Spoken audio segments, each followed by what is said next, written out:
Hey, what's up guys? This is Badluck Sn95. It's gonna be one of my first videos that I'm making about the car, just because I'm not really seeing a whole lot of videos about these kind of cars, you know, the classic 90s, something like that, whether it's Japanese, whether it's American, European, I mean, anything really. There's not a lot of people doing it. The people who grew up around it are a little bit older, maybe 40s, 30s, something like that, and they're not really into the whole influencer type thing. And I don't know, I just want to take a little whack at it, see what happens. So yeah, I have a 1995.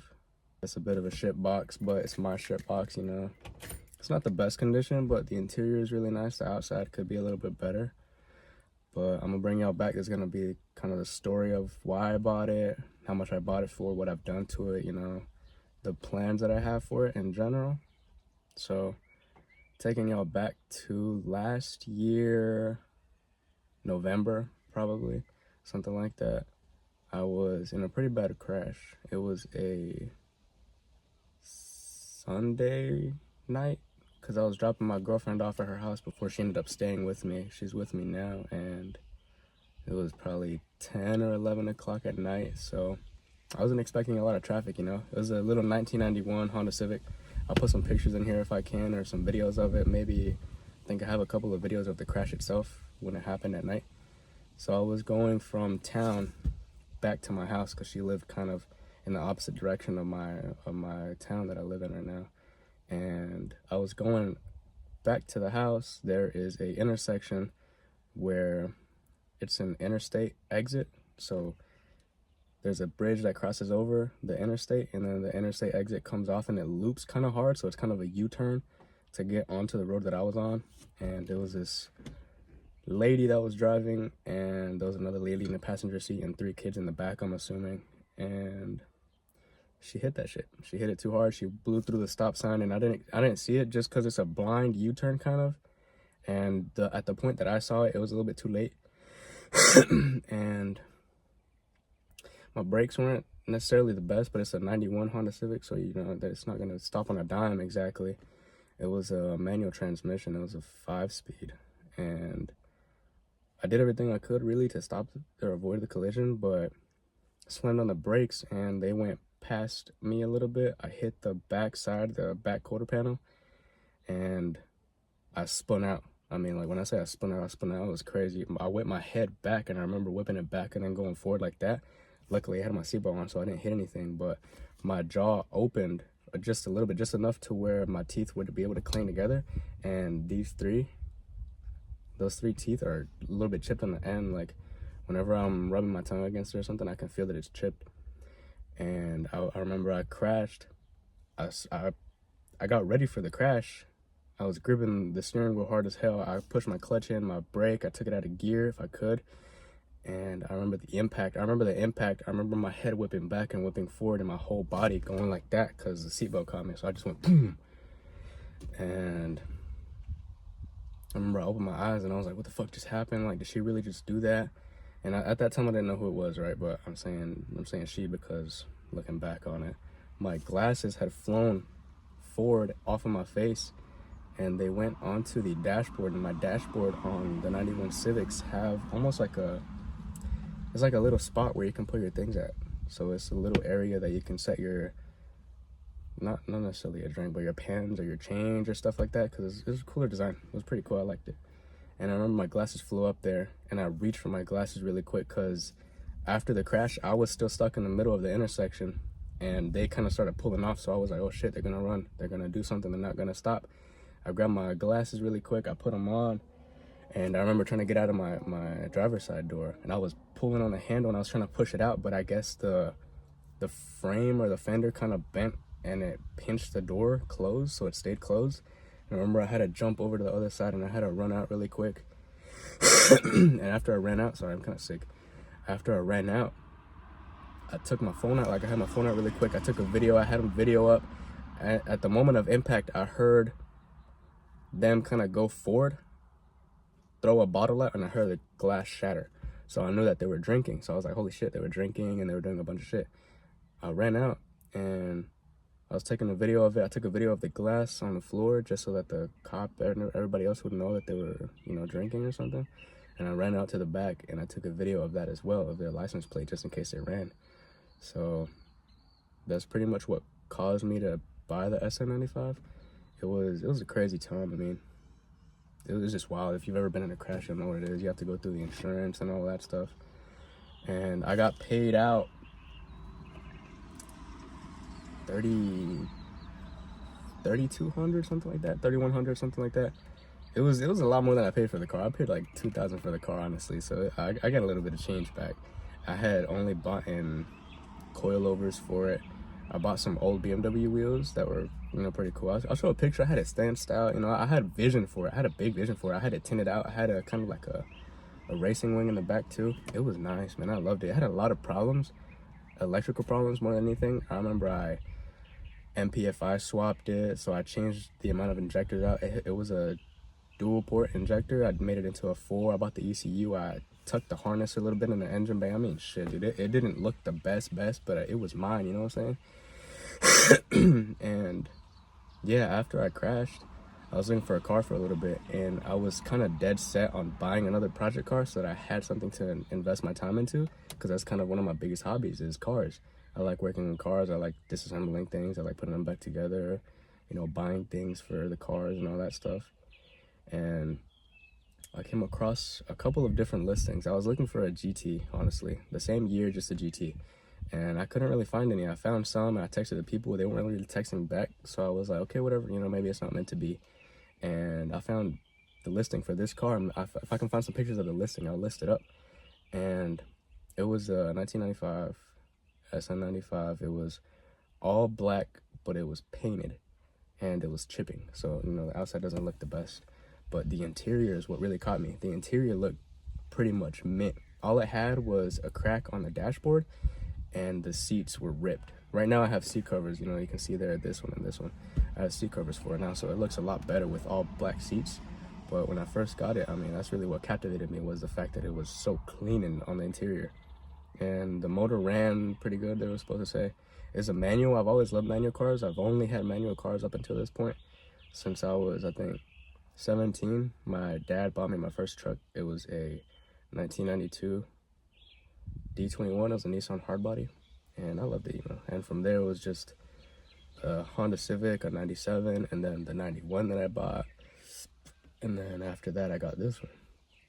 So I was looking at the listing, and it was looking pretty good. I went on to text him. I texted him. We went back and forth a little bit trying to settle on a price, and I'm looking back at it now, and I shouldn't have really settled on a price before I saw it, because we settled on $2,700, which I was like, okay, you know, it's kind of cool. It's a little something. It's a Mustang V6. It's a base model, so it's nothing crazy, but it's not the best. It's not the worst. And I was hyped up about it, you know, because I was going to be able to get a car that was a project car that had a little bit of muscle, because I was used to always 4 cylinders. I've always had 4 cylinders, never a 6. And I said, okay, cool, I'm going to upgrade in cylinders. I'm going to get an American car this time, you know, because I've always had Japanese up until this point. And I said, okay, it's going to be a different, you know, a different platform. We'll see what we can build. Maybe a drift, maybe a stancing, or, you know, something cool. And I decided to go. It was all the way in Durham, and I live about 2 hours from Durham, 2 hours and some change. I live near Clinton, North Carolina. I don't know if y'all know where that's at, but it's about 2 hours away. And I decided to text him about it. We set a day to meet up.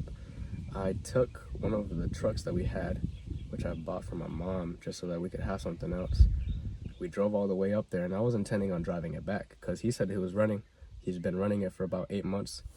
I get there, and it's not the best thing to see. Start pulling in, you know, and I'm expecting it to look a little bit crappy, but in the advertisement, when I saw it, it never said anything about the cracked windshield. It has a little bit of a crack. I'll take a picture of it if I can.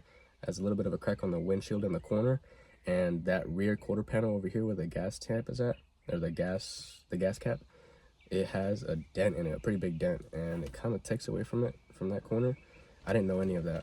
So I pull up and I say, hey man, what's going on with this? And he says, oh yeah, well, I was back in or something, and this and that and this and that. And I kind of call BS. I don't know the man, but he said that that's what happened. So I was like, okay, whatever. And I kind of shouldn't have settled on a price beforehand, because that was another way that I could have brought it down, because I really could have maybe bought it for $2,400, I would have been okay with that, because it's not the worst. But yeah, it had that going for it. And then we finished settling everything, and I actually drove it home. It drove home pretty good. But this is kind of where things took a turn, you know. This is why it has the infamous Badluck Sn95 name to it. On my way home, I was like, holy crap, the gas cap, the fuel gauge hasn't changed at all. And I didn't know until later that the entire gauge cluster was pretty much going in and out, because, you know, a lot of that's the biggest issue on the Sn95. The gauge cluster will almost always go out on you, the gears in the back. And the fuel stayed all the way up to the top, so I was like, holy crap, it hasn't used any gas, this is crazy. And, you know, that was one issue that I found on the way back, was the biggest issue. And while I was test driving it was a big issue.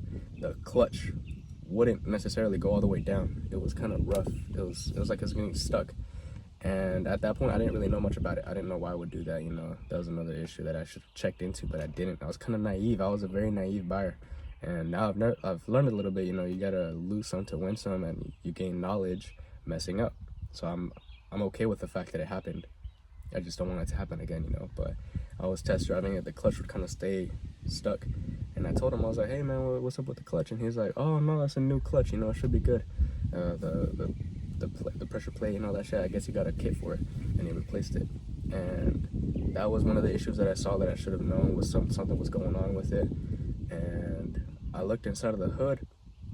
I wasn't necessarily looking at the valve cover gaskets, but I should have, in the head gasket. I should have looked at that, but I didn't. And it was leaking. It was leaking pretty bad too. So I looked at that, and then I looked at the coolant, the reservoir. It was topped out, which is another issue, because imagine it's this big. You're only really supposed to have it like that when it's cold. It's supposed to get up to here when it's hot, but it was fully topped off. So he said he had recently done a coolant flush, and I was like, okay, cool. You know, another very naive thing about me when I was looking at it. And yeah, I was looking at it and it looked okay. You know, I was more excited to get a car, but really I should have not done everything that I had done, because it kind of costed me more in the end. But it's cool. It was all right. I drove it home, and then I had really bad issues getting it back home because of the clutch, because it kept getting stuck. So I would be driving and it wouldn't come out of first, or it wouldn't go into first, it wouldn't come out of second. You know, it was just a pain in the ass to drive. And I drove it like that for about a month, 2 months while I had it. Shout out to my girlfriend for the embroidery t-shirt. It's a little dino with a heart. Anyways, I drove it home and it was going good, you know, apart from the clutch. That was really the only issue that I could tell. Now, looking on online forums and all that, I was looking at it. Whenever I turned the car on, you would kind of hear like a chirping noise, almost like it was a bird coming from the transmission. And later on, I found out that the throwout bearing was pretty bad. It was worn out to hell. Like, it was crazy. And that was one of the issues that I found out that I had. Currently, the mileage on it is stuck as well. It's stuck at 142. And the guy said it was around maybe 160, something like that. The oil temp, or just the oil gauge in general, that's stuck. The coolant temp is stuck. The fuel gauge only goes up halfway whenever I fully fill it up. The only thing that works is the battery gauge, because, you know, it's hooked up directly to the battery. But yeah, it has those problems. It has, later on, I found out that the head gasket had also, you know, been really worn out. I was on my way back home from town. Like, the town that I'm closest to is 5 minutes away, so it's a pretty close drive. I was driving out there with my girlfriend. We were driving. I was driving back behind her, and I see a whole bunch of smoke coming out of the front of my car, and I'm like, holy crap, you know.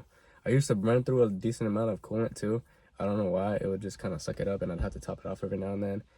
And at some point, I actually saw oil mixed in there, so I was like, holy shit, you know, this is clear signs of a head gasket being blown. And yeah, my glasses are kind of fucked up, sorry. But I was looking at the oil in there, and I was like, holy shit, you know, this is an issue. This has oil in it.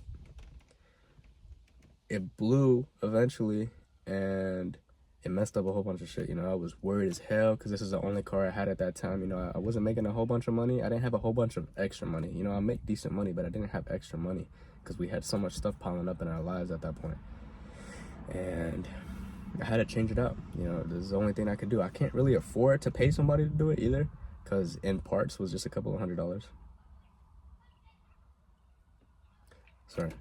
in parts was just a couple of $100, and I can't afford to pay anybody necessarily. That's kind of what I was kind of forced into cars, but it's become more of a hobby and an interest, a love of the game. So I ended up changing it out on a weekend. I had work the next Monday. I started on a Friday and I had work on Monday, and I had to get it fixed. And I started changing it out. I remember I bought everything for it. I bought the head gasket, you know, it had the sides and it had the front and the back seals. And then I bought spark plugs for it as well, because I knew it probably got mixed up. I bought spark plug wires. I bought a bunch of sensors for the coolant, because I thought that would fix the issue with the gauge, but it hasn't to this point. But I bought a whole bunch of stuff, and it was about $300-400 in just parts, because I wanted to, if I was gonna fix it, I wanted to fix everything it had with it, you know. I wanted to make it run a little bit better too.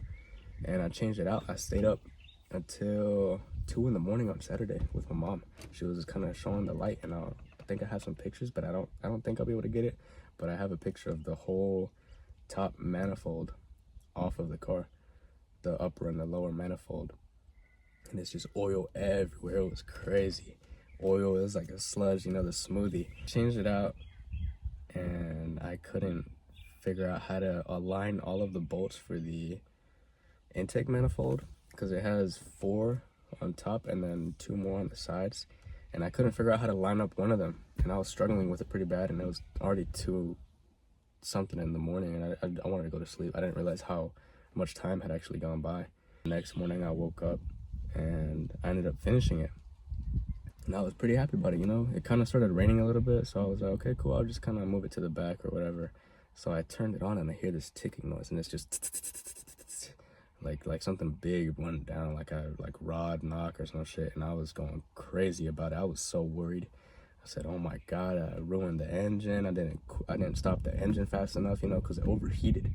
In general, it overheated, and that can cause a lot of issues. It doesn't matter how long it's been overheating for. It can take 2 minutes, 3 minutes to completely mess it up, because the engine is rotating so fast, you know, so many moving parts. And that happened. I was really worried about it. I turned it off immediately because I was really upset about me spending so much time on it and not being able to fix it. I was genuinely tweaking out. I was going crazy.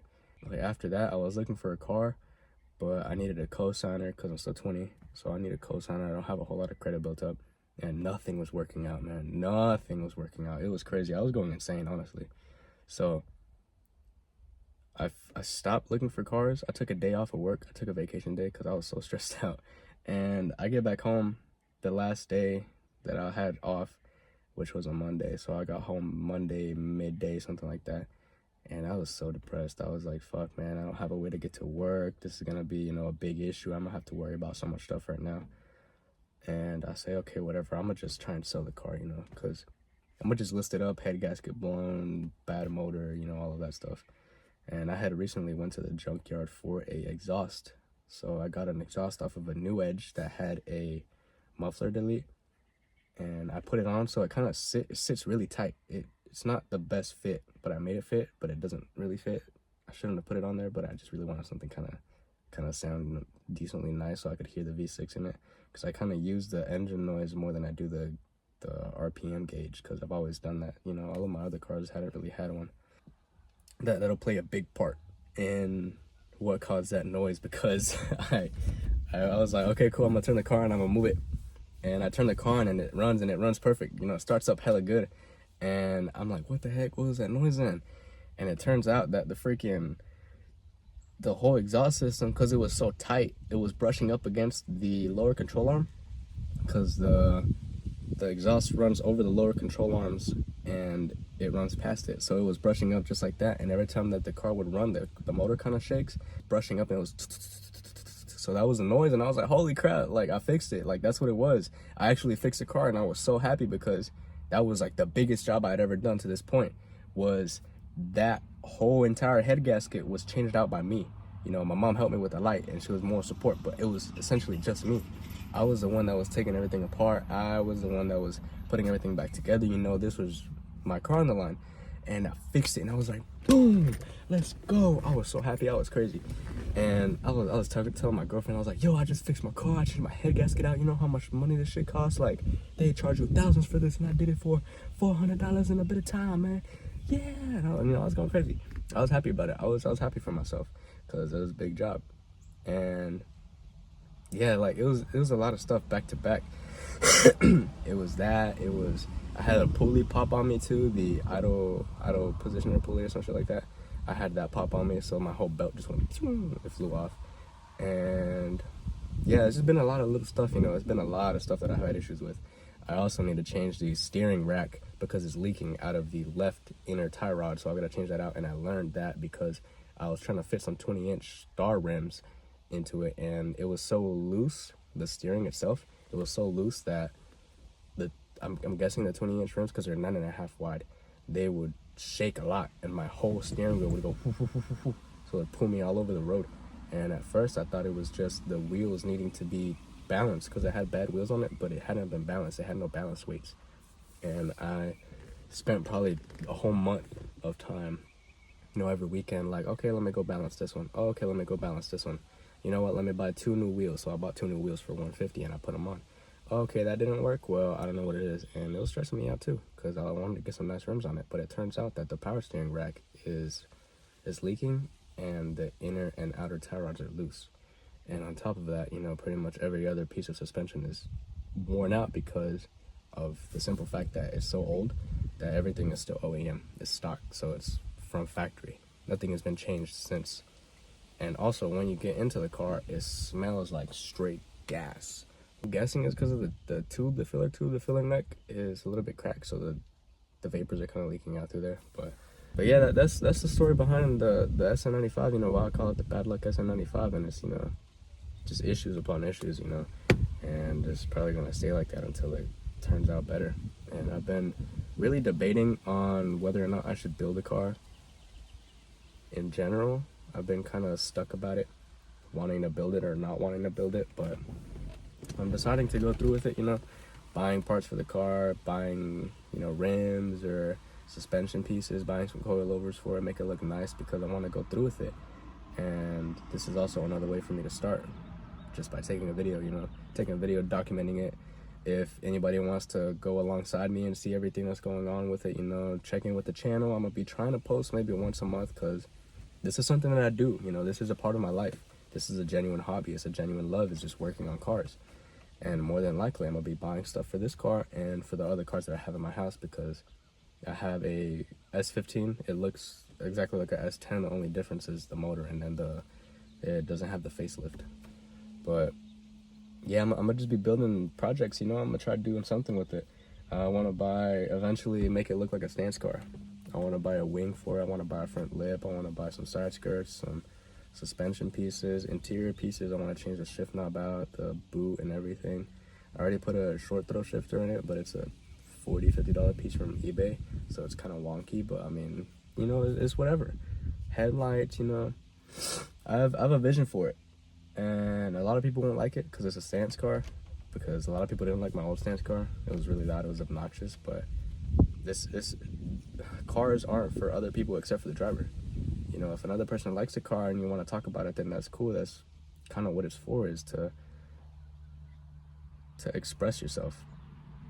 It is an extension of your body, which is why I love the manuals, because you are in full control of the engine. If it stalls out, it's your fault, because you're not pushing enough clutch, or you're not pushing enough gas, or you're not controlling it enough to where you're letting off the gas or letting off the clutch and putting the gas, you know what I'm saying? It's more than just a car. A lot of people don't see it like that. A lot of people just see cars as 4 wheels and a body. But, car people will see it as an extension of themselves. Whenever they get out of the car and they go out of it, they look back and they look at it. Why? Because that's an extension of yourself. You're building it. You're putting hours and hours into it. And that's kind of what this channel will be. It'll be about cars. It'll be about blood, sweat, and tears, the process of things. Everything might not work for you, but at some point, you will get to where you want to be. And yeah. So, this will be the first video. I'm going to dip my toes in this and see how it goes. I'm using my earbuds to record through the mics right now because it's pretty good. Stick around. You might find something that you'll like, especially with the car. Especially all your old 90s people. I love those cars, and so should you. Peace.